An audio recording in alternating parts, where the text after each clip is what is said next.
സാമ്പത്തിക പ്രതിസന്ധി പരിഹരിക്കാൻ പ്ലാൻ ബി ഇല്ലാതെ സംസ്ഥാന സർക്കാർ. കോവിഡ് കാല സാമ്പത്തിക നിയന്ത്രണങ്ങൾ തുടരും. പിടിച്ചു നിൽക്കാൻ കൂടുതൽ പദ്ധതികളും വെട്ടിക്കുറയ്ക്കും. സാമ്പത്തിക പ്രതിസന്ധി മറികടക്കാൻ ധനമന്ത്രി കെ.എൻ. ബാലഗോപാൽ കഴിഞ്ഞ ബഡ്ജറ്റിൽ പ്രഖ്യാപിച്ചതാണ് പ്ലാൻ ബി.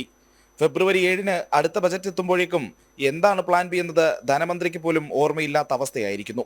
ധനകാര്യ മിസ്മാനേജ്മെന്റ് എന്ന സുപ്രീം കോടതി വിമർശനത്തിനിടയിലും ശമ്പളവും ക്ഷേമ പെൻഷനും വരെ മുടങ്ങിയിട്ടും ദൂർത്തു കുറയ്ക്കാതെ മുന്നോട്ട് പോകുന്ന സർക്കാരിനെയാണ് പോയ വർഷം കണ്ടത്. സാമ്പത്തിക പ്രതിസന്ധി കാരണം ആസൂത്രണ പദ്ധതികൾ പകുതിയോളം വെട്ടിക്കുറച്ചു. പൂർത്തിയാക്കാനായത് 40.98% പദ്ധതികൾ മാത്രം. സാമൂഹ്യ പെൻഷൻ 5 മാസത്തെ കുടിശ്ശികയിൽ നൽകാനായത് ഒരെണ്ണം മാത്രം. സർക്കാർ ജീവനക്കാരുടെ ആനുകൂല്യ കുടിശ്ശികയും നൽകാനായില്ല.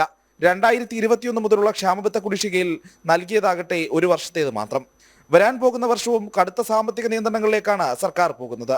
കോവിഡ് കാല സാമ്പത്തിക നിയന്ത്രണങ്ങൾ 2025 നവംബർ 8 വരെ നീട്ടിയതും ഈ പശ്ചാത്തലത്തിലാണ്. ഓഫീസ് മൂടി പിടിപ്പിക്കൽ, വാഹനങ്ങളും ഫർണിച്ചറുകളും വാങ്ങുന്നത് തുടങ്ങിയവയ്ക്കെല്ലാം നിയന്ത്രണം. സാമ്പത്തിക വർഷം പിടിച്ചു നിൽക്കാൻ കൂടുതൽ പദ്ധതികൾ വെട്ടിക്കുറയ്ക്കും. 4ാമത്തെ പൂർണ്ണ ബജറ്റ് അവതരിപ്പിക്കാൻ കാത്തിരിക്കുന്ന ധനമന്ത്രിക്ക് മുന്നിൽ വെല്ലുവിളികളും നിരവധി. ക്ഷേമ പെൻഷൻ വർദ്ധിപ്പിക്കലും കുടിശ്ശിക തീർക്കലും, വയനാട് പുനരധിവാസവും ശമ്പള പരിഷ്കരണവും ബദൽ പെൻഷൻ പദ്ധതിയുമൊക്കെ എങ്ങനെ നടപ്പിലാക്കുമെന്നതാണ് പ്രധാന ചോദ്യം. തദ്ദേശ തെരഞ്ഞെടുപ്പ് ഈ വർഷവും നിയമസഭാ തെരഞ്ഞെടുപ്പ് അടുത്ത വർഷവും നടക്കാനിരിക്കെ ജനപ്രിയ പ്രഖ്യാപനങ്ങൾ നടത്തേണ്ടതുണ്ട്. സാമ്പത്തിക പ്രതിസന്ധി കടമ്പയായതിനാൽ ബജറ്റ് ദിവസം വരെ ആകാംക്ഷ തുടരുമെന്ന് സാരം. പ്രജിത് മോഹനൻ, ജനം, തിരുവനന്തപുരം.